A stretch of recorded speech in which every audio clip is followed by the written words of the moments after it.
Hello and welcome back to Catechism for Kids, friends. It's me again, Joseph, your host and catechist. Today, we journeyed to a small town in Italy to uncover the story of one of Christianity's most incredible and cherished relics, a simple stone house.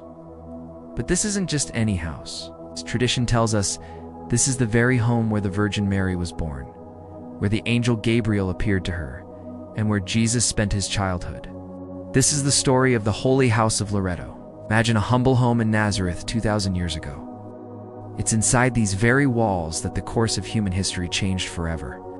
It was here that a young girl named Mary said yes to God, and the Word became flesh.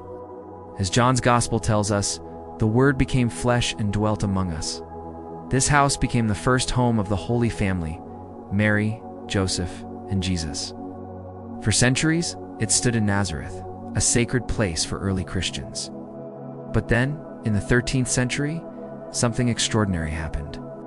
As the Holy Land became increasingly perilous for Christian relics, an ancient and pious tradition holds that the house vanished from Nazareth in the year 1291. The story, passed down through generations, is that angels miraculously lifted the house and carried it across the Mediterranean Sea to protect it.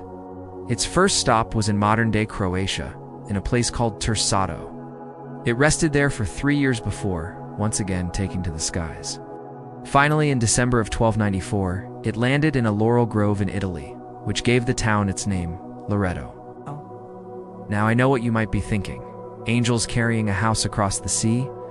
It sounds like something straight out of a fairy tale, and for centuries people have debated this very point. Some historians have proposed an alternative, though no less fascinating theory.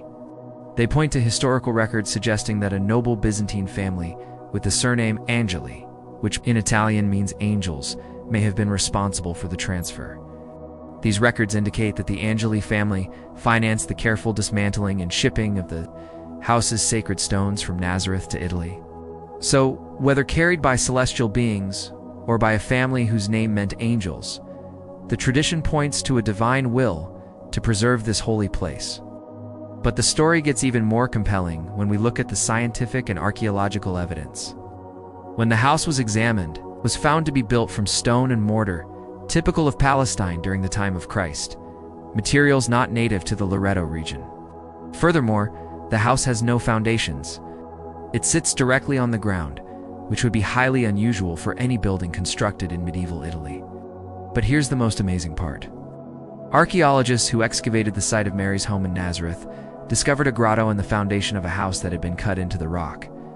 The dimensions of that missing foundation in Nazareth perfectly matched the dimensions of the Holy House in Loreto. It seems the house in Nazareth was built with 3 stone walls, using the grotto as its 4th wall. And what do we find in Loreto? A structure with just 3 walls.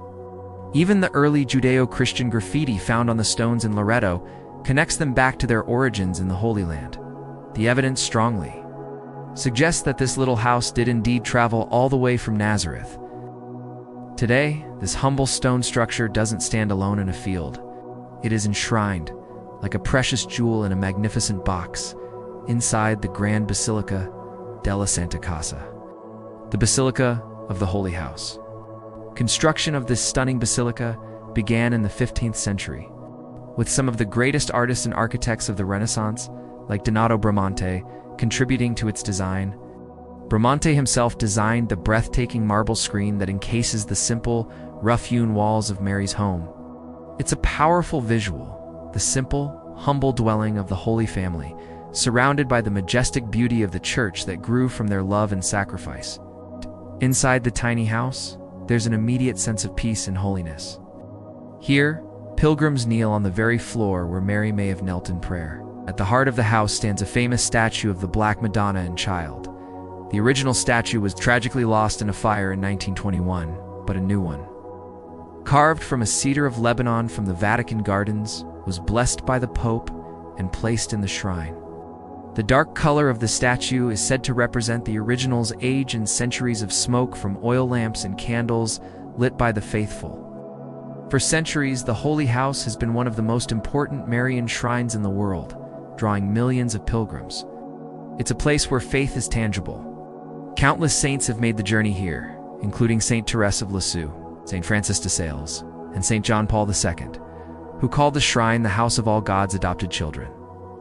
St. John Paul II also added, "The threads of the history of the whole of humankind are tied anew in that house.